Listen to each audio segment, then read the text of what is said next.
Y el título es Jesucristo versus los testigos de Jehová y los solo Jesús. Jesucristo versus los testigos de Jehová y los solo Jesús. ¿Quién va a ganar este partido, no? Es como cuando el pastor y Israel se juntan para jugar entre semana y ya sabemos antes de jugar qué equipo va a ganar. Nuestro equipo va a ganar, ¿verdad, Israel? Las cosas como son, ¿no?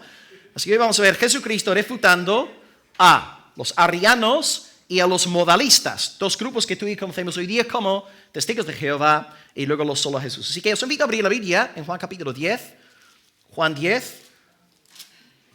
Y claro, yo después de predicar 1 hora y media el domingo pasado, yo pensé que nadie iba a presentarse hoy en el culto. Pero gloria a Dios, se nota que los santificados aquí estáis, al pie del cañón.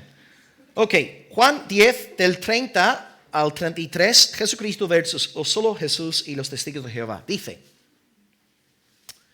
¡ay, madre mía! Fijaos en el versículo 30, esto es increíble, no, madre mía. Yo y el Padre, uno somos. ¡Bum! Entonces los judíos volvieron a tomar piedras para apedrearle. Y Jesús les respondió, muchas buenas obras os he mostrado de mi Padre. ¿Por cuál de ellas me apedreáis? Respondieron los judíos, por buena obra no te apedreamos, sino por la blasfemia, porque tú, siendo hombre, te haces Dios. ¡Oh! Impresionante, ¿eh? Lo que el Señor dice aquí. Bueno, un par de datos a modo de introducción y luego os comparto el bosquejo para la exposición de hoy. Estamos aquí en la fiesta de la dedicación, que no es estrictamente hablando una fiesta bíblica. Es una fiesta que conmemora la liberación del pueblo de Dios y la consagración del templo. ¿Cómo se llamaba el hombre que fue levantado para derrotar a los gentiles con el fin de establecer la fiesta de la dedicación? Judas Macabeo. Y esto sale en el libro de Macabeos, no está concretamente en la Biblia. Y tenemos aquí una cita de la semana pasada que está de hecho de Macabeos. 1 Macabeos 5, 59 dice, después de derrotar a los enemigos gentiles, Judas, es decir, Macabeo, sus hermanos y toda la asamblea de Israel establecieron que la fiesta de la dedicación del altar se celebrara con alegría y regocijo a su debido tiempo, año tras año, durante 8 días, desde el 25 del mes de Quisleu. Este año 2023, por si os es de interés, se celebrará del jueves 7 de diciembre hasta viernes 15 de diciembre. O sea, los judíos hasta el día de hoy celebran la fiesta de la dedicación. Es una ocasión de gran alegría, ¿no? Por ejemplo, cuando el pastor cumple años, todos nos ponemos contentos y felices, ¿verdad? Empieza el año nuevo, tenéis el calendario y lo primero que hacéis es buscar qué día va a ser Navidad. Sábado. 2, el día de Andalucía va a ser un martes. Y si sois santificados, en tercer lugar, buscáis el día del cumpleaños del pastor. Y este año el pastor, amén, es así, hermanos, amén, así es. El día lunes, glorioso y que todos están contentos. Y hay dos, digamos, verdades en la fiesta que nos hacen pensar en Jesús. La primera verdad es el tema de la liberación. Liberación ahora. En la fiesta estamos hablando de liberación sociopolítica. Jesús no trae esta especie de liberación. Y luego, por otro lado, que veremos la semana que viene, es consagración o santificación. La santificación del altar, la santificación del templo. Y Jesús la semana pasada, que viene, dirá que Él es quien fue santificado por el Padre. Así que dos elementos cristológicos interesantes. Liberación y consagración. Hoy tenemos 2 puntos en el sermón. Y están ahí en la pantalla. Número 1, unidad. Y lo que voy a hacer es juntar 30 y 32 en un solo punto para hablar de la unidad entre el Padre y el Hijo. Y luego número 2, la enemistad para hablar sobre los enemigos, versículos 31 y 33. ¿Okay? Unidad, versículos 30, 32 y luego enemistad 31 al 33. Así que vamos a empezar leyendo el versículo 30. Sí, abre el caramelo rápido para que no haya distracciones y así no hay dolores de cabeza. Muy bien. ¿Está dentro? Aleluya, ahí está, gloria a Dios. Ok, Juan 10, del 30 y 32, dice, yo y el Padre uno somos. 32, muchas buenas obras os he mostrado de mi Padre, por cuál de ellas me apedreáis. Ok, empezamos, hermanos. Increíble, ¿no? Yo y el Padre uno somos. Bueno, si queréis un buen libro sobre la Trinidad, aquí en España tenéis, bueno, Ciudad Real, está Paco, Stuart Olyott en Ciudad Real, está Editorial Peregrino, y tienen este libro baratito, los tres son uno. Una buena introducción a la doctrina de la Trinidad, por si queréis estudiar más al respecto. Este versículo, wow, demuestra la Trinidad, al menos las dos personas, el Padre y el Hijo. Aquí no habla Jesús del Espíritu Santo, pero vemos que Jesús comparte la deidad del Padre. Y esto también encaja con el contexto, porque la semana pasada vimos que Jesús en efecto es Dios, porque Él puede hacer las obras del Padre, en el versículo 25, la semana pasada, y también en el versículo 28, vimos que nadie puede arrebatarnos de las manos del Hijo, y en el 29 nadie nos puede arrebatar las manos del Padre. Es decir, Jesús tiene el mismo poder, la misma autoridad que el Padre. Él es Dios. Y aquí en nuestro texto, una vez más, Jesús testifica de su deidad. Todo el Evangelio de Juan gira en torno a la deidad de Jesús. Juan 1:1, nada más empezar. En el principio era el verbo era con Dios y el verbo era Dios. Luego a finales del libro, Juan 20, versículo 28, Tomás dice, Señor mío y Dios mío. Y luego entre la introducción y la conclusión tenemos un montón de evidencias de la deidad de Jesús. Por ejemplo, aquí en la iglesia estamos viendo los 7 yo sois. En el capítulo 6 Jesús dice, yo soy el pan de vida. ¿Dijiste queso? ¿Dijiste queso? No, dije, yo soy el que soy. Yo soy el que soy. Yo pensé que, Paqui, por favor, al hospital. Yo soy el queso de hermana. Está bien, yo soy el que soy. Está bien. Número 2, madre mía. Número 2, capítulo 8. Yo soy la luz del mundo. Capítulo 10 hemos visto 2. Yo soy la puerta y yo soy el buen. Y vamos a ver más. En el capítulo 14 dirá, yo soy el camino de la vida. Capítulo 15, yo soy la vida heredera. Y en capítulo 11, que estoy ahora trabajando en casa, yo soy la resurrección y la vida. O sea, introducción, Jesús es divino. Conclusión, Jesús es divino. Todo el capítulo, todos los capítulos de Juan están diciendo Jesús es divino. Y para mí, mi defensa favorita de la deidad de Jesús es Juan 8:58, cuando dice, antes de que Abraham fuese, yo soy. Él usa el nombre divino, lo que dice Paqui, yo soy el que soy. Esto significa que Jesús se está dando a conocer aquí en nuestro texto como el Dios Todopoderoso. Y Juan de hecho nos dice que Él escribió su evangelio con el propósito de que creyésemos que Él es el Hijo de Dios. Tengo aquí la declaración de propósito de Juan en la pantalla. Juan 20, 30, 31. Estas señales se han escrito. Juan nos está diciendo, yo os he escrito este libro para que creáis que Jesús es el Cristo, el Hijo de Dios. Y para que creyendo tengáis vida en su nombre. Vemos pues que Jesús es Dios, porque por medio de la fe en Él podemos ser salvos. Es esta declaración de hoy que tenemos en el versículo 30 encaja con todo el contexto del Evangelio de Juan. Jesús es Dios. Y este versículo es bien importante y fue usado ampliamente en la iglesia patrística, es decir, la iglesia de los primeros 5-6 siglos, sobre todo en la lucha contra dos grandes herejías que siguen con nosotros en Almería hasta el día de hoy. Por un lado os hablaré del arrianismo, doble R, arrianismo, y en segundo lugar os hablaré sobre el modalismo. Así que arrianismo por un lado, modalismo por el otro, y quiero demostraros cómo Juan 10:30 rebate a estos dos grupos. Jesús no era arriano, Jesús no era modalista, Él era un predicador trinitario. Bueno, ¿quiénes son en primer lugar los arrianos? Los arrianos derivan su nombre de Ario, un presbítero en la ciudad de Alejandría. Y él estaba convencido de que hay una sola persona en la deidad. A saber, el Padre. El Hijo no es Dios. El Espíritu Santo no es Dios. Solamente el Padre es Dios. Y Luis Berkhoff resume la doctrina de Ario en las siguientes palabras. El Hijo, y he puesto en negrito lo más importante, el Hijo fue creado. El Hijo de Dios fue creado de la nada antes que el mundo fuese creado, y por esta razón Él no era eterno ni de la esencia divina. Pero Él era el primero y más grande de todas las cosas creadas, y fue creado para que mediante Él el mundo pudiera ser creado. Entonces, para Ario, Jesucristo es una persona importante, eminente, sí, pero no es Dios. Es grandioso y wow, digno de ser seguido, pero no es Dios porque Él fue creado. Gracias a Dios se levantó un predicador en la iglesia patrística. Su nombre era Atanasio.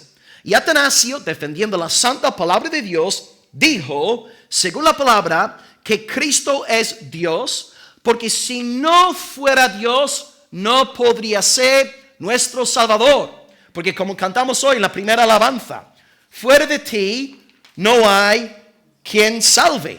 Solamente Dios puede salvar. Entonces los arianos están diciendo Jesús es nuestro Salvador. Atanasio dice imposible.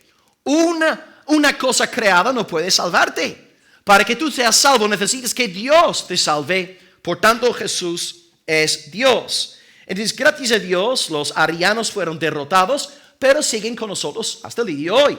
Yo ayer llevé a las niñas al supermercado, dimos una vuelta y luego después fuimos al supermercado y ahí delante del Carrefour, tenéis Carrefour, ¿verdad?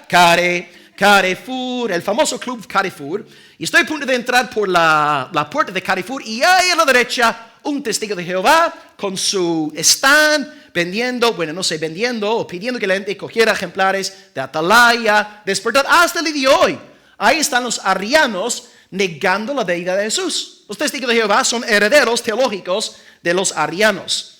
Ahora, el segundo grupo, ellos no tienen un supermercado, ellos son los modalistas. Ahora, si tienes un libro de historia, se llaman de diferentes maneras, porque en diferentes regiones del imperio tenían a diferentes maestros, por tanto pueden ser conocidos como los sabelianos, los patripacianos, pueden ser conocidos como los monarquianistas y muchas otras cosas más. Ahora, ¿pero qué es lo que enseñan en esencia? Ellos, a diferencia de los arrianos, dicen que Jesús sí es Dios, pero Jesús es el Padre y Jesús es el Espíritu Santo, es la misma persona. No es la doctrina trinitaria de Dios es uno en esencia, tres en persona, no es Dios es uno en esencia y uno en persona. Jesús es el Padre y Jesús es el Espíritu. Simplemente son tres manifestaciones de la misma persona. Os pongo un ejemplo. Yo soy Will, soy pastor de una iglesia local, soy esposo y soy profesor. Soy tres cosas. Pero en los tres ámbitos es la misma persona. Simplemente estoy desempeñando una función diferente, pero sigo siendo yo. Y aquí pues tenemos también en Almería modalistas. Si vosotros salís de la iglesia del pastor Javier Jimeno, literalmente salí de su iglesia, Príncipe de Paz, el edificio que está a la izquierda, o sea, pegado a la iglesia de Javier, es una iglesia modalista. Pertenecen a la iglesia pentecostal unida y niegan la doctrina de la Trinidad. Ahora bien, ¿por qué Juan 10:30 nos ayuda a refutar a los arrianos y a los modalistas, los solo Jesús, etcétera? Bueno, en cuanto a los arianos, dice Jesús, yo y el Padre, uno somos. No dice que no habla del Padre como un ser cualitativamente distinto. Él es uno en esencia con el Padre y los judíos sabían que Jesús estaba dándose a conocer como Dios porque acto seguido toman piedras para arrojárselas. Ellos saben que Cristo está queriendo hacerse pasar por Dios. Entonces tú dirías, ¿qué hacen los arianos con este versículo? Si Jesús dice aquí en Juan 10:30, yo y el Padre uno somos, ¿qué dicen aquí los arianos? Pues su respuesta es que aquí Jesús está diciendo que su voluntad está en armonía con la voluntad del Padre. No es una unidad de esencia, no, de naturaleza, no es una unidad de voluntad. Cristo hace la voluntad del Padre y por tanto ya que busca la voluntad del Padre, pues en este sentido es uno con Él. Pero ¿cuál es el problema con esta idea? Bueno, hay muchas otras personas en la Biblia que no eran Dios, que también cumplieron con la voluntad de Dios. Noé construyó el arca, pues, con la voluntad de Dios. Salomón levantó el templo según la voluntad de Dios. Y bueno, podemos seguir nombrando más ejemplos. Pero si Cristo hubiera simplemente dicho esto, yo estoy, digamos, en obediencia, yo obedezco la voluntad del Padre, sobre las piedras. Porque Jesús simplemente se estaría dando a conocer como un hombre justo, temeroso de Dios, pero ya no harían falta piedras. Como dice un varón, Hoskins, que sale citado en el libro de J. Feril, él dice, para los judíos no hubiera sido blasfemia decir que un hombre podía regular sus palabras y acciones conforme a la voluntad de Dios. De hecho, una vez que hablé con un testigo de Jehová, le pregunté precisamente por las piedras. Le dije, cuando Jesús dice, yo soy el que soy, antes que Abraham fuese, yo soy, los testigos dicen, no, Jesús ahí está diciendo, antes que Abraham fuese, yo he sido. Yo existí antes de Abraham, pero soy creado. Entonces yo le pregunté al testigo de Jehová, porque en el siguiente verso dice, tomaron piedras para arrojárselas. O sea, ellos entendieron que Jesús se estaba dando a conocer como Dios. Y ahí explicamos pues la presencia de las piedras. Ellos tomaron piedras porque sabían que Jesús estaba diciendo, yo soy uno en esencia, no en voluntad, uno en esencia, en naturaleza con el Padre. Así que Arrio diría que el Padre es una esencia, el Hijo de Dios es otra esencia. Jesús dice, no, somos de la misma naturaleza, la misma esencia. Así que lo que tenemos aquí en Juan 10:30, según Leon Morris, es otra afirmación que pone a Cristo al nivel de Dios y no al nivel de las personas. Este versículo también nos ayuda porque a veces ves online a los apologistas musulmanes diciendo, Jesucristo nunca enseñó sobre su propia deidad. Y digo, vamos a ver, ¿han leído el Evangelio de Juan? ¿Han leído este versículo de hoy, yo y el Padre uno somos? ¿Han leído Juan 8:58? Antes que Abraham fuese, yo soy. Jesús habló de su deidad en repetidas ocasiones. Por tanto, yo y el Padre uno somos, refuta a los testigos. Ahora, ¿qué haremos con los modalistas? Los modalistas una vez más dicen que el Padre es el Hijo es el Espíritu Santo. Y tú dirás, pero ¿cómo pueden defender estas ideas tan raras? Tienen un par de textos clave. En el Antiguo Testamento, su versículo favorito es Isaías 9, versículo 6, donde dice del Mesías, llamará su nombre, admirable, consejero, príncipe de paz, Dios fuerte, ¿quién lo dijo? Padre eterno. Dice, ¿ves? Jesús es el Mesías y aquí el profeta le llama Padre. Por tanto, Jesús es el Padre, es la misma persona. Pero vamos a ver, cuando Isaías describe al Mesías como un padre, es como si lo describiese como un pastor. ¿Qué hace un padre por amor a sus hijos? Le da de comer, suple sus necesidades, le corrige cuando hace falta. ¿Verdad? En este sentido, Cristo desempeña una función paternal. Pero otra cosa es decir que Jesús sea ontológicamente hablando Dios el Padre. Lo siento, esto no es lo que Isaías ahí tenía en mente. No estaba confundiendo la cosa. Y luego, en el Nuevo Testamento, su versículo clave es el del bautismo de Pedro en Hechos 2:38. Pedro dice lo siguiente, arrepentíos y bautícese cada uno de vosotros en el nombre de Jesús. De ahí, lo solo Jesús. En el nombre de Jesús para el perdón de los pecados. Bueno, aquí se olvida de tres cosas.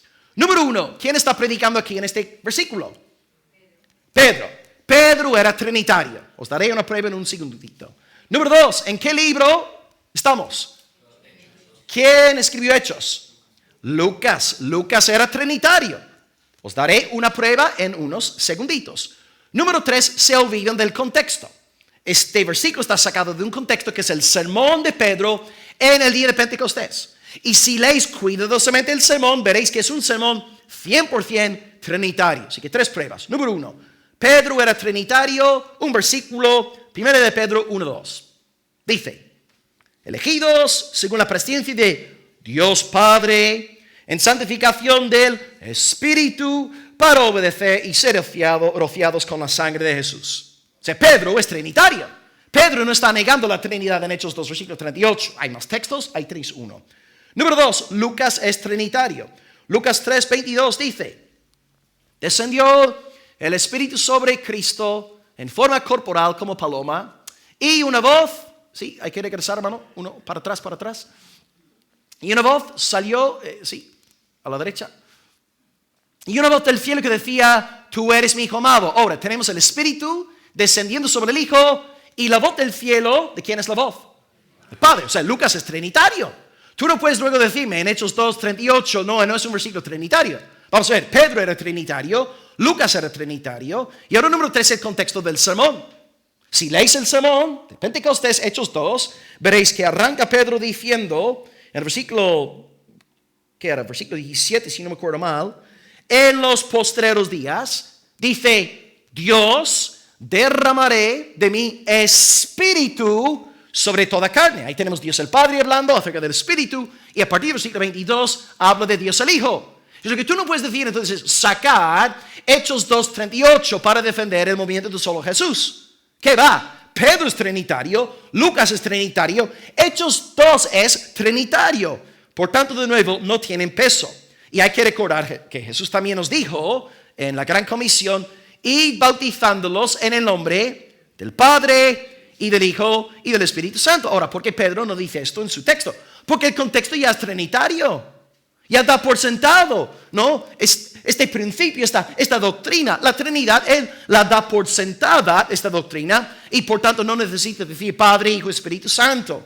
Y Pedro tampoco es mayor que su maestro. Y vuelvo a recalcar también que no solamente Pedro, no solamente Lucas, no solamente Hechos 2 son todos trinitarios, Jesucristo es 100% trinitario. Por ejemplo, en el Evangelio de Juan os pondré un par de textos. Juan 14:16. Jesús, rogaré al Padre, Él os dará otro consolador. Ok, una frase enigmática. Hermanos, ¿quién es el consolador? Espíritu Santo. O sea, yo ruego al Padre, Él da al consolador. Trinidad, 10 versículos más tarde, Juan 14:26. El consolador, el Espíritu, a quien el Padre enviará en mi nombre, Él os enseñará todas las cosas. Jesús no es arriano. Jesús no es modalista. Jesús es trinitario. El Padre es Dios, el Hijo es Dios y el Espíritu Santo es Dios. Bueno, esto nos ayuda a ver la razón por la que Juan 10:30 es tan útil en nuestra defensa de la identidad de Jesús. Y ahora en el versículo 32, Jesús sigue hablando diciendo, muchas buenas obras os he mostrado de mi Padre, ¿por cuál de ellas me apedreáis? Jesús es uno con el Padre, como hemos visto, y por tanto hace todas las obras del Padre. Es el único capaz de hacer todas las obras del Padre. Ya vimos esto en Juan 5, donde dice en Juan 5:19, todo lo que el Padre hace, también lo hace el Hijo igualmente. Pero los fariseos se llenaron de ira. Al ver estas obras de Jesús, ellos estaban furiosos porque no querían que la gente fuese en pos de Él. Y realmente debemos entender la razón por la que los fariseos reaccionaron así. Y esto lo veremos más bien en Juan capítulo 11. Porque a veces uno pensaría, ¿por qué los fariseos no se ponían a gozarse cuando Jesús sanó al paralítico, cuando liberó al hombre ese de la ceguera? ¿Por qué siempre estaban tan en contra del Señor? ¿Por qué siempre mareando la perdiz? ¿Por qué siempre con esta mala uva que les caracterizaba? Pues la respuesta está en el siguiente capítulo. Juan 11:46 dice, los principales sacerdotes y fariseos reunieron el concilio y dijeron, ¿qué haremos? Este hombre hace muchas señales y ahora vamos a ver la razón por la cual se oponen a Jesús.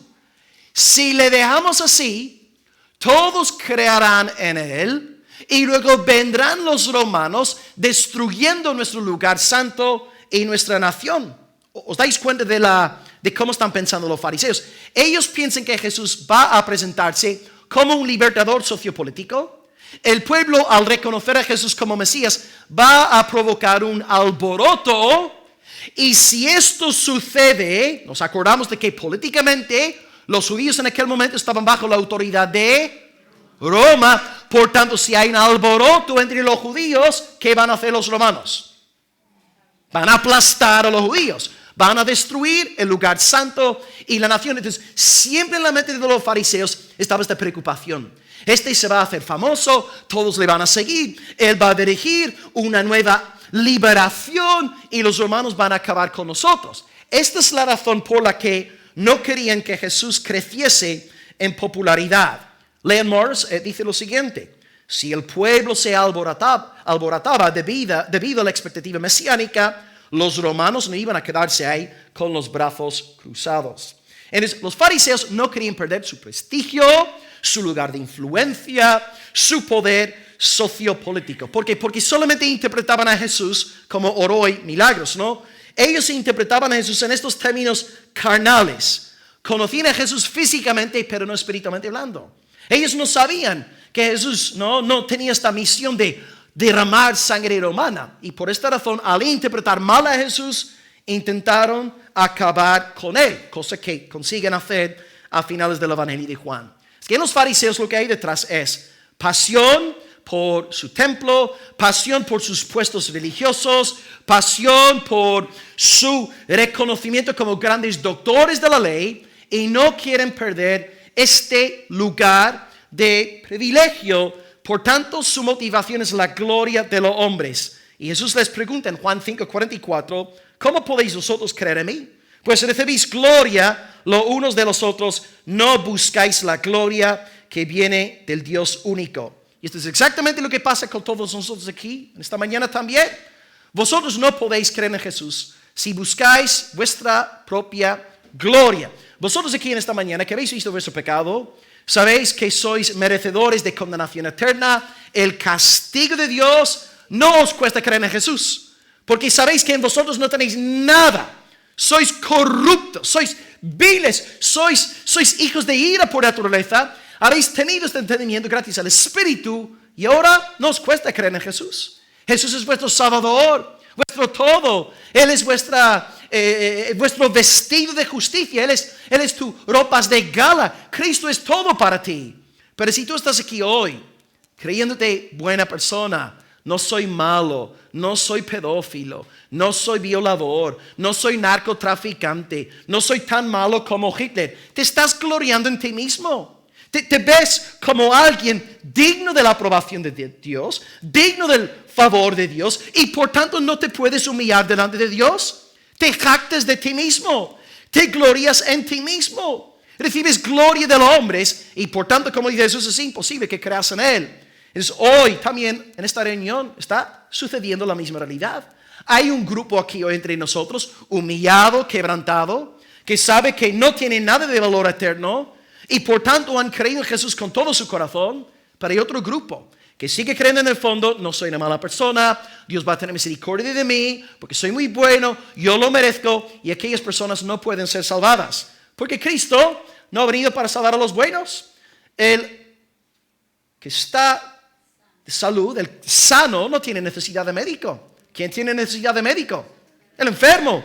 Jesús viene hoy a por los enfermos. Entonces, si tú no te das cuenta de tu enfermedad, no podrás ser sanado por el médico Jesús. Es que hoy, amados, aprendemos que también esta división se está dando en esta iglesia. Y como creyentes que somos, recordemos también que nuestra suerte en esta vida es siempre ser perseguidos. Porque tú dirías, si hay una persona en este mundo, una sola persona, que no merece ser perseguida, es Jesucristo. Porque, vale, vamos a pensar en los demás hombres de Dios que fueron perseguidos, criticados, Moisés, David, Abel, un largo, etcétera. Todos ellos eran pecadores. Y en otra instancia, ok, nosotros, por ser pecadores, merecemos ser a veces azotados, criticados. Pero Jesucristo, hermanos, Jesucristo, el impecable Hijo de Dios, el todopoderoso, el perfectísimo, Él es perseguido. Y Él nos da la siguiente promesa. Juan 15:30. El siervo no es mayor que su Señor. Si a mí me han perseguido, también a vosotros os perseguirán. Así que si Jesús es perfectísimo, es perseguido, tú como su hijo, tú como su discípulo, también vas a ser perseguido por pertenecer al Señor. Es que hasta aquí el primer punto, el tema de la unidad entre el Padre y el Hijo. Hemos comentado que Jesús es uno con el Padre en su esencia y por tanto rechazamos la doctrina arriana. Y también Jesús ha dicho, yo y el Padre uno somos, indicando pluralidad. Son dos personas diferentes, una en esencia, pero dos aquí en persona. Por tanto, refutamos también a los modalistas, a los solo Jesús, a los sabelianos. Y ahora quisiéramos enfocarnos en el tema de la enemistad. Versículos 31 y 33. Los fariseos. Dice en primer lugar, versículo 31. Entonces los judíos volvieron a tomar piedras para apedrearle. Entonces los judíos Volvieron. Ahora, ¿por qué dice volvieron? Ajá. Cuando Jesús dijo que... ¿Qué dijo antes? Juan 8:58, de cierto os digo, antes que Abraham fuese yo soy, tomaron piedras para orar. Entonces, muy bien, Giovanni dice que volvieron a tomar piedras porque dice, yo y el Padre uno somos. Él se está declarando como Dios. Ahora, siguiente pregunta, ¿por qué piedras? ¿Por qué no le lanzan un pollo, o unas patatas, o unos tomates? ¿Por qué precisamente piedras? Ajá. Levítico capítulo 24, está en la pantalla, versículo 16. El que blasfemare el nombre del Señor ha de ser muerto. Toda la congregación lo apedreará. Así el extranjero como el natural. Si blasfemare el nombre, que muera. Entonces, los fariseos están pensando en Levítico capítulo 24. Este dice, yo y el Padre uno somos, piedras. Chicos, sacad las piedras. Acabemos con el Galileo. Jesús aquí está haciendo algo radical. Porque todos los días los judíos oran, recitan el famoso Shema. Deuteronomio 6, versículo 4, que dice, oye Israel, el Señor nuestro Dios uno es.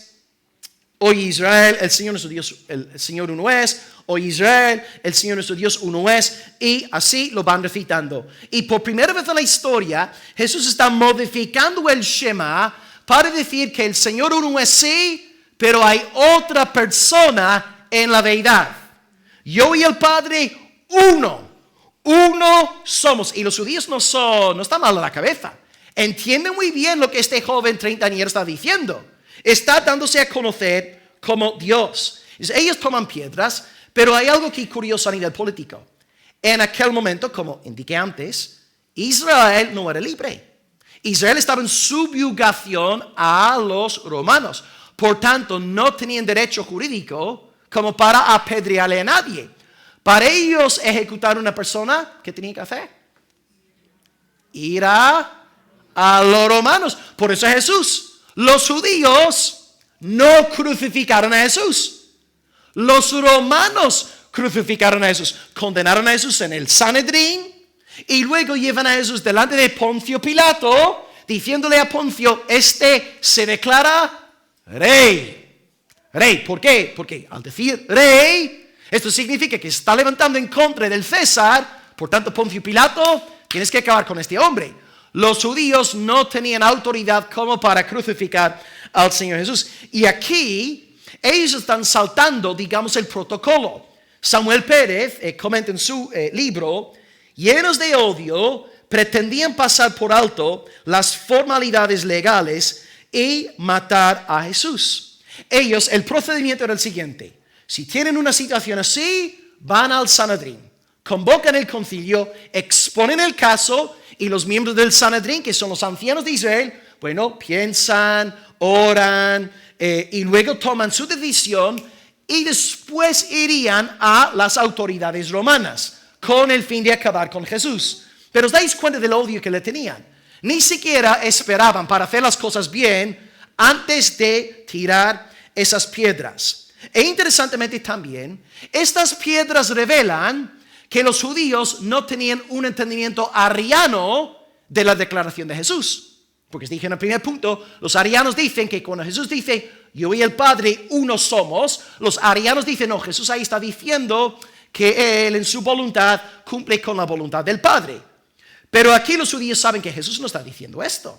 Jesús no está diciendo que yo soy un buen hombre, yo soy un hombre temeroso de Dios, yo soy un profeta más. No, Jesús está declarando su propia deidad y por esto sacan las piedras. Cada piedra grita que Jesús se declara Dios. Jesús se declara Dios. Y Agustín de Hipona dice, en cuanto a los arianos, los judíos aquí entienden lo que los arianos no entienden. Los judíos eran más listos, más inteligentes. Ellos entendieron muy bien que Jesús se estaba declarando como el todopoderoso Dios. Toman piedras y quieren lanzarlas. Curiosamente también, lanzan piedras en el nombre de Dios ¿Y a quién piensan lanzar las piedras? A Cristo, al Hijo de Dios, a la palabra encarnada del Señor. ¿Os dais cuenta? Aquí está la palabra encarnada, la palabra de Dios, y ahora los fariseos usan la palabra en contra de la palabra. Ellos usan la escritura para acabar con aquel que inspiró la escritura a través de su soplo. Ahora, ¿es correcto obedecer Levítico 24? Pues en los días del Antiguo Testamento, desde luego que sí. Pero el problema es que ellos no se pusieron a investigar para ver si Jesús realmente decía la verdad. Porque él decía que era Dios, pero también contaba con muchas credenciales. Así que aquí vemos a la gente con ganas de lanzar piedras. No quieren esperar, simplemente quieren lanzar piedras. Y debemos tener cuidado. Porque en nuestros lugares de trabajo, en la universidad, incluso a veces en las iglesias, no hay personas con el don de las piedras, ¿no? Cualquier pretexto para machacar a Nico, hablar mal de María Ángeles, maldecir en Carney, criticar a Israel. Y hay personas así, ¿no? En el trabajo, en las familias, hay personas que casi están deseando encontrar una excusa para lanzar piedras, en vez de ellos pensar, mira, este Galileo lleva 3 años sanando enfermos, echando fuera demonios, convirtiendo agua en vino. Este no puede ser un siervo de Satanás. En vez de pensar lógicamente y razonar, no, solamente tienen en el corazón odio por la gloria de los hombres y empiezan a lanzar piedras. Cuidado pues con lanzar piedras innecesariamente. No ataques a la gente, tu familia, en tu trabajo. Aquí en la iglesia local, guárdate las piedras. Y aquí en la iglesia también, ¿no? Si somos creyentes, debemos defendernos los unos a los otros, amarnos los unos a los otros y no estar siempre tirando piedras, sino abrazando la cruz. Y si alguien, por ejemplo, en esta iglesia te ha hecho daño, te ha ofendido, te ha criticado, te ha hablado mal, mira, perdónale, ten misericordia de él, de ella. Y no, mira, un ejemplo, la iglesia de Corinto. Pablo estaba escandalizado porque se enteró de algo. Hermanos en la iglesia de Corinto estaban tomando medidas legales contra otros hermanos en la misma iglesia. Y Pablo dice, pero vamos, ¿estáis mal de la cabeza? Si alguien te está defraudando, si alguien te está haciendo lo que sea, mira, ya está. Tú soporta el agravio. No denuncies a tu hermano ante las autoridades seculares. Pablo dice en 1 Corintios 6:5, para avergonzaros lo digo. Pues ¿qué? ¿No hay entre vosotros sabio, ni aun uno que pueda juzgar entre sus hermanos, sino que el hermano con el hermano pleita en juicio, y esto ante los incrédulos? Y luego agrega, es ya una falta en vosotros que tengáis pleitos entre vosotros, porque no sufrís más bien el agravio, porque no sufrís más bien el ser defraudados. Y ahí está la mentalidad del verdadero creyente. Vale, un hermano te puede estafar, te puede mentir, te puede sacar dinero mintiéndote, pero mira, hermano, si el hermano te engaña, si el hermano te estafa, ya está. Soportas el agravio. Como decía Mateo Henry, mire, si alguien me roba, doy la gloria a Dios, porque yo no fui aquel que robó. Esta es la mentalidad de un cristiano. Alguien me ha defraudado, alguien me ha manipulado, alguien me ha mentido, pues allá ellos delante del Señor. Pero yo tengo que guardar mi corazón, perdonar a todos, tener misericordia y desde luego, si ha pecado, hablo con él a solas, le llamo la atención. Pero lo que no debemos hacer es empezar a tirar ahora piedras, montando, ¿no?, cada vez más problemas y pleitos en la iglesia. Y Jesús nos dice que somos llamados no a tomar piedras, sino a tomar la cruz. Pero el tema de soportar el agravio requiere de llenura del Espíritu Santo. Requiere de tener la visión celestial, de recordar que somos antes que nada siervos del Todopoderoso. Es la única forma que tú y yo vamos a poder soportar el agravio cuando nuestros hermanos, nuestros familiares, la gente en el trabajo se mete con nosotros. Jesús dice en Mateo 16:24, si alguno quiere venir en pos de mí, niéguese a sí mismo, tome unas cuantas piedras y sígame. No dice tome su cruz. Niégate a ti mismo. Soporta el agravio. Que no florezca en tu corazón odio hacia nadie. Aunque te llame de todo, perdona. Pero pastor, no me ha pedido perdón. Da igual. Y si no te pide perdón, da igual. Tú perdona. Tú ten tu corazón siempre limpio, puro, delante del Señor. No guardes rencor ni amargura en tu corazón en contra de nadie. Aunque sea el incrédulo más endurecido, perdona, recordando lo mucho que tú has sido perdonado. Porque lo primero que siempre me dicen cuando hablo así, dicen, no, pero pastor, tú no sabes lo que fulano a mí me ha hecho. ¿Es verdad? No lo sé. Pero yo sí sé lo que tus pecados le hicieron al Señor Jesucristo. Le clavaron a la cruz y Él te perdonó a ti. Hermano, soporta el agravio. Perdona, pronto para perdonar. Y Pedro también habla de Jesús diciendo, 1 Pedro 2:23, cuando le maldecían, no respondía con maldición. Cuando padecía, no amenazaba, porque él tenía autoridad y poder como para hacerlo, sino encomendaba la causa al que juzga justamente. Ahí está el punto. La persona en la iglesia que se ofende por todo, que es la carne, si tú siempre te ofendes por todo, nadie te puede decir nada, es que andas en la carne. Así de sencillo, ¿verdad? Si tú eres así, es que no estás buscando al que juzga justamente. Así es en la iglesia. Las personas que están encerradas con Dios, gente de oración, gente de intercesión en la iglesia, no dan dolores de cabeza. Es así en toda la iglesia. Sus pastores pueden decir, el grupo de intercesión, los hermanos que están día y noche clamando a Dios, buscando a Dios, delante del Señor, derramando lágrimas, estas personas no dan dolores de cabeza. Son las personas que no están escondidas en oración, que siempre están fuera de casa todo el día, nunca paran para nada, solamente tienen 1 hora y media, el domingo por la mañana y ya, ni se acuerdan de Dios el resto de la semana. Estas personas siempre con dolores de cabeza. ¿Por qué? Porque unos están andando en la carne, otros están andando delante del Señor. ¿Cómo puede Jesús soportar todo lo que soportó con tanta paciencia, sin abrir la boca? Porque Él bebía corandeo delante de Dios. Pregúntate a ti mismo, ¿no? Esta semana a lo mejor has reaccionado mal. Seguramente más de uno aquí ha reaccionado mal en una situación. Ahora, ¿por qué? ¿Estabas buscando a Dios? ¿Estabas ahí en aquel momento corandeo, derramando tu corazón delante del Señor? ¿O permitiste que el agobio de la situación llenara tu corazón, llevándote a la desesperación para luego provocar en ti una reacción carnal? Es así, hermanos. Entonces, soporta el agravio.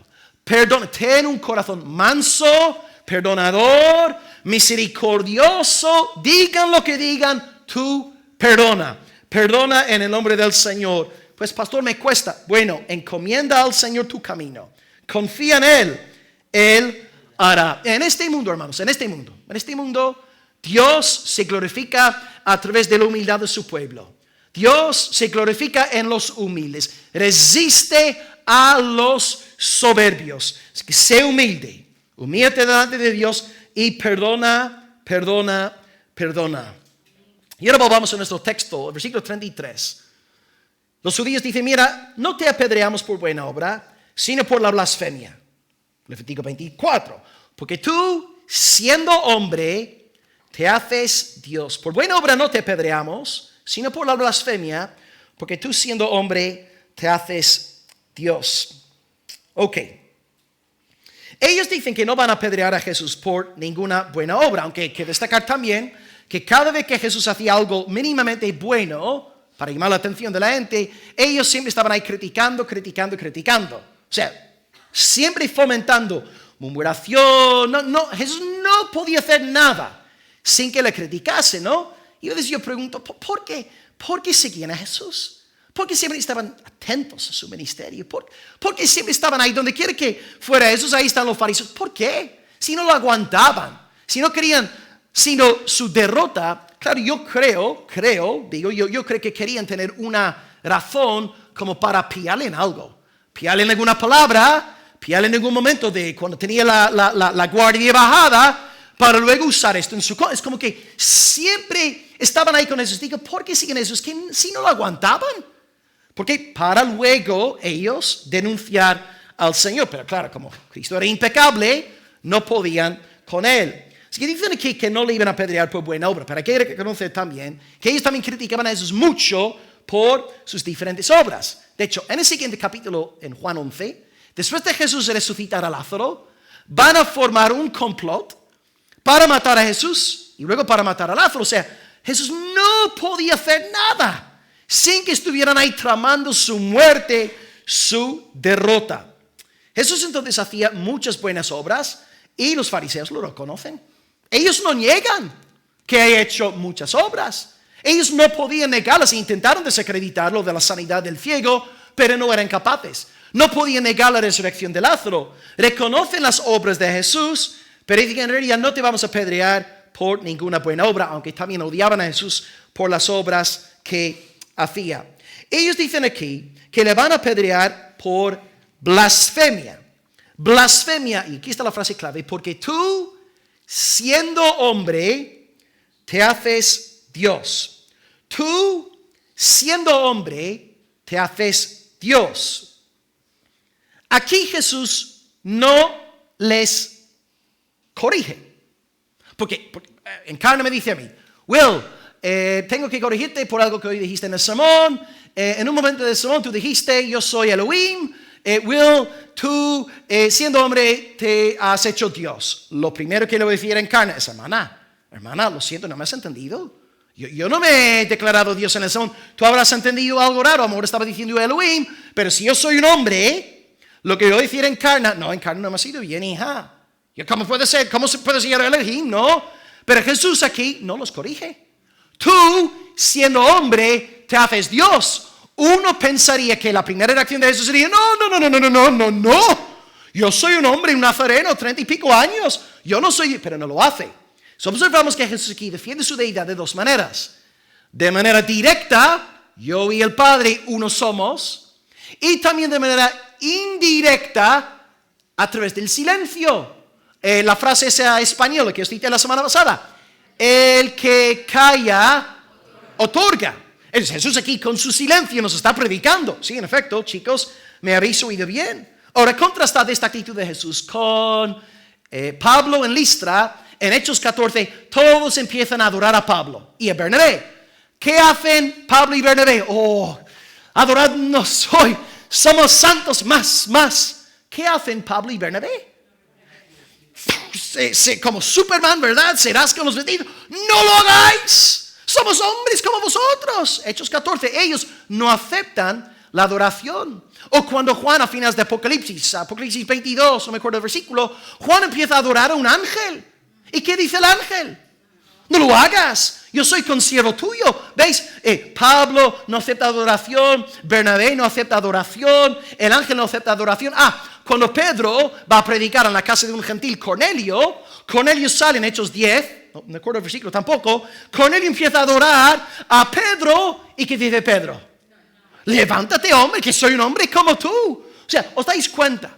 Pedro, Pablo, Bernabé, el ángel, no aceptan adoración. Pero aquí los judíos le dicen a Jesús, tú, siendo hombre, te haces Dios.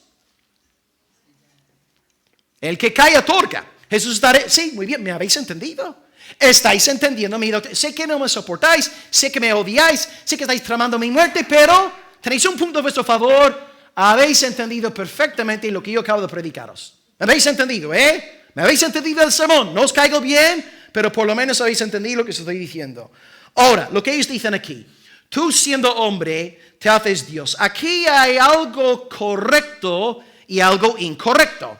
Lo correcto aquí es que, sí, en efecto, Jesús es hombre, ¿verdad? Él durmió, él comió, él, se cansó, etc. Jesús es hombre. Y cierto, es verdad también que Él es Dios. Hemos visto en múltiples ocasiones la doctrina de la deidad de Jesús aquí. Pero el problema aquí, o lo incorrecto es, ellos dicen, tú te haces Dios. Porque cuando dicen tú te haces Dios, ¿qué están implicando? Que es un invento suyo, es una mentira. O sea, hay una realidad objetiva. Jesús es el Hijo de Dios. Él es uno con el Padre, uno con el Espíritu Santo. Él es objetivamente hablando Dios. Pero ¿qué van a intentar hacer? Van a intentar decir, no, es algo subjetivo tuyo. Es tu idea, tu invento, tu creación. Todo está en tu imaginación. Es una fantasía tuya, querido nazareno. Ellos aquí están intentando decir que Jesús se está haciendo pasar por Dios cuando en realidad es algo objetivo.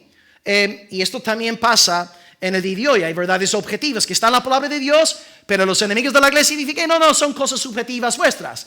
Por ejemplo, el tema del matrimonio, ¿no? Dios en el principio creó a un varón y a una hembra. El hombre dejará a mami, a papi, se unirá a su mujer y serán una sola carne. El plan de Dios en cuanto a la sexualidad, el diseño divino es un hombre, una mujer juntos. Este es el matrimonio ordenado por Dios. Pero tú predicas esto hoy día, es una verdad objetiva, como Cristo es Dios, es objetiva. ¿Qué dicen los enemigos de la iglesia? Vosotros creéis que el matrimonio es para un hombre y mujer porque sois unos retrógrados, sois unos homófobos, sois de la edad de piedra, sois unos fundamentalistas. ¿Veis? Los hijos del diablo hacen lo mismo. Hay una verdad objetiva, pero el enemigo siempre quiere torcer todo, dándonos a entender que es por una cuestión subjetiva. No, lo siento, nada que ver. Cristo aquí no está subjetivamente inventando nada. Es la cruda realidad. Él es Dios. Y ahora, hermanos, estamos en el contexto de una fiesta llamada la fiesta de la dedicación. Ok, mañana la fiesta del pastor, hoy la fiesta de dedicación. Y ahora tenemos que acordarnos de algo. Ahora, esta es la pregunta más difícil del sermón. ¿Cómo se llamaba el gran enemigo que sale nombrado en el libro de Macabeos que profanó el templo? Y después hay que dar un besito a mami, Mami es muy lista. Antíoco Epífanes. Estamos en la dedicación. Antíoco Epífanes. Epífanes, por cierto, significa Dios manifestado.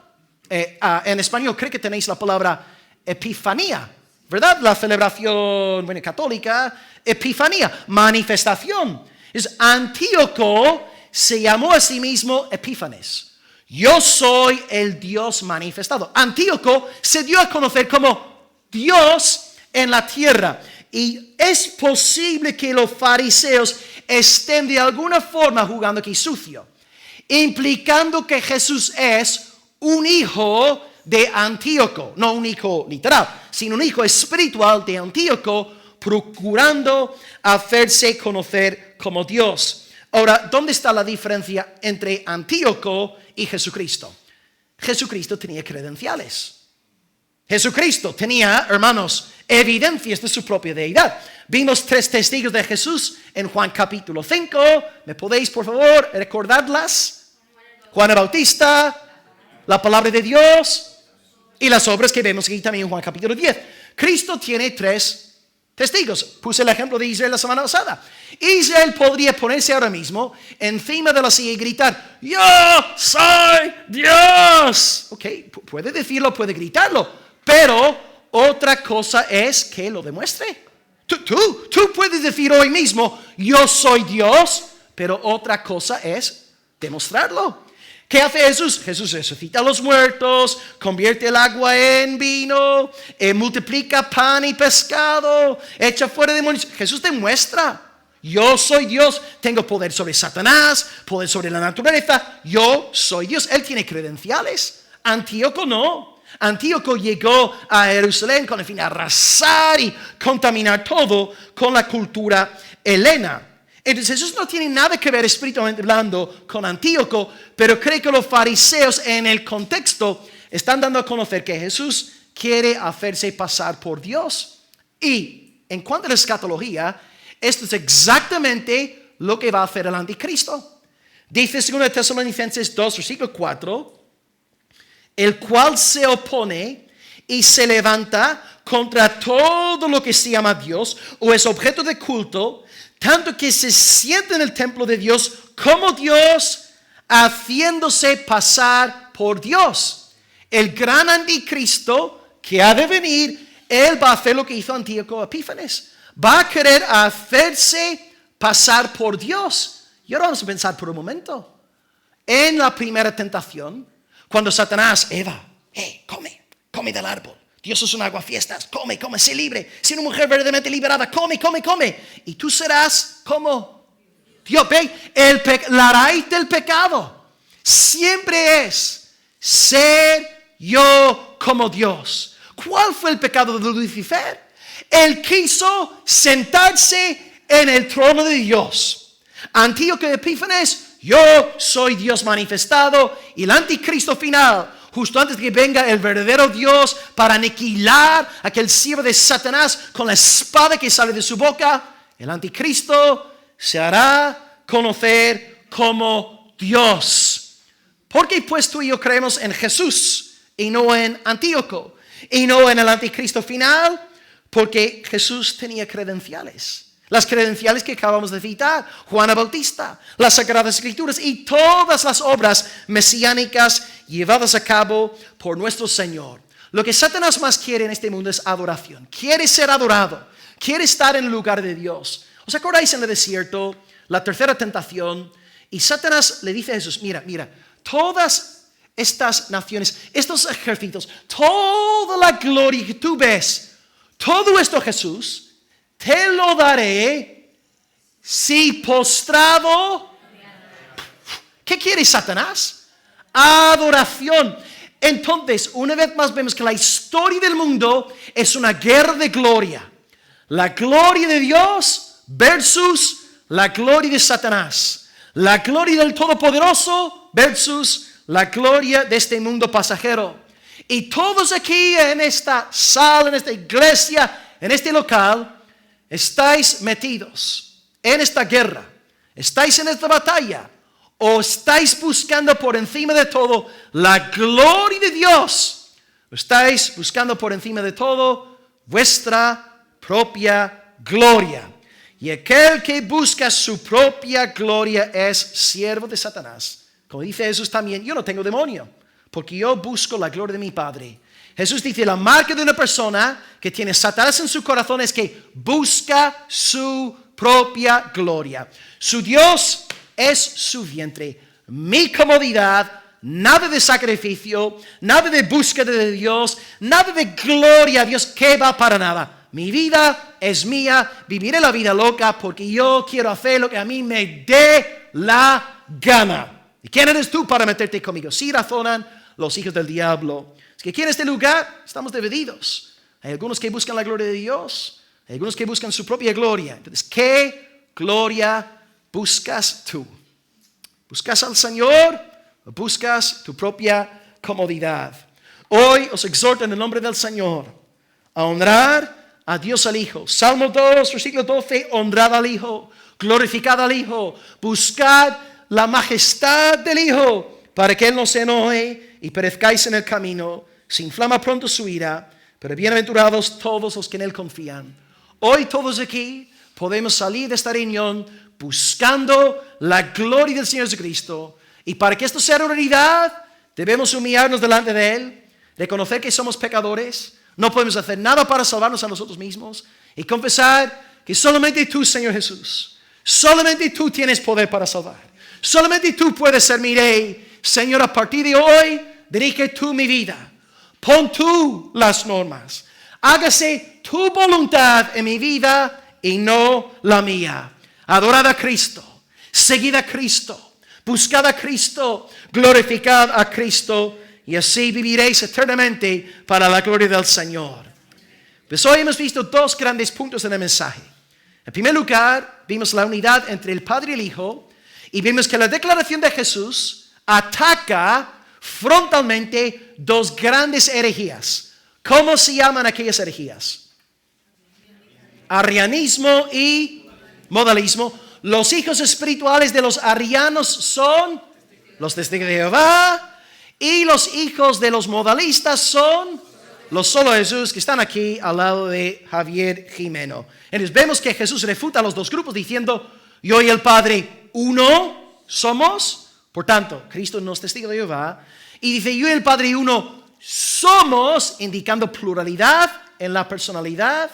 El Hijo no es el Padre, son uno en esencia, pero dos en persona. Jesús es trinitario. Y finalmente, número 2, hablamos de la enemistad en el mensaje.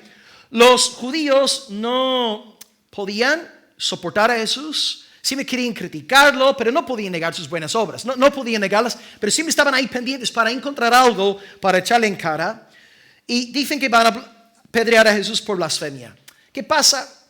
Deberían haber examinado bien las obras de Jesús. ¿Por qué no sacaron las Escrituras comparándolas con la vida de Jesús Nazareno? Mira, esto encaja con Isaías, esto encaja con Zacarías, esto encaja con Génesis. Este hombre es el Hijo de Dios. Este es el Mesías, pero no el odio.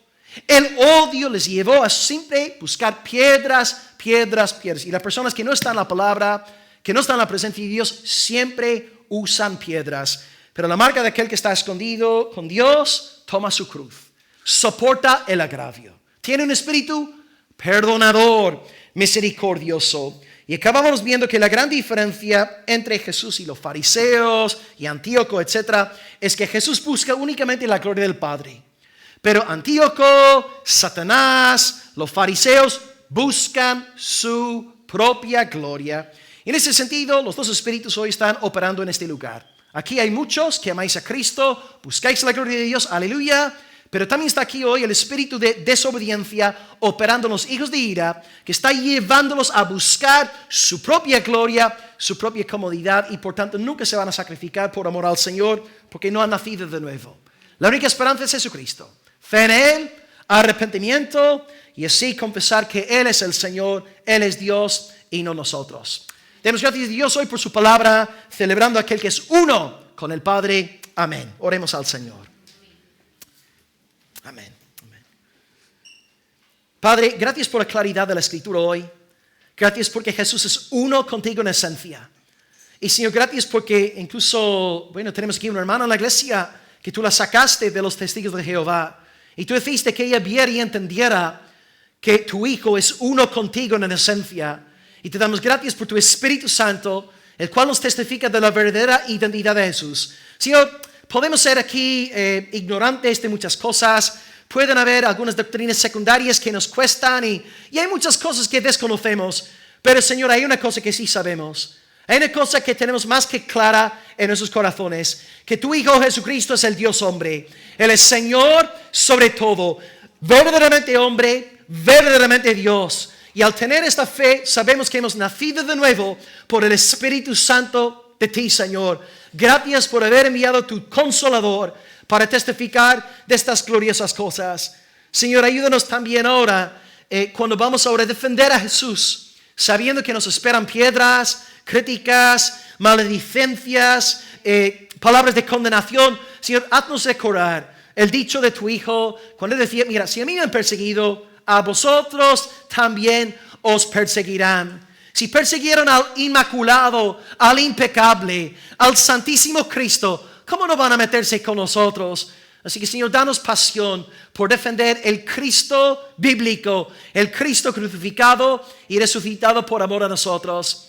Y Dios, en cuanto al tema de la enemistad, pues vemos a los fariseos como siempre maquinando sus reuniones secretas, susurrando, murmurando, y luego con todas estas piedras invisibles, luego salen en público con piedras reales y literales. Dios lleva a todos los hermanos de la iglesia aquí, Señor, a abrazar la cruz y dejar atrás las piedras una vez y para siempre. Señor, ayúdanos, Señor, como decía Pablo, a soportar el agravio.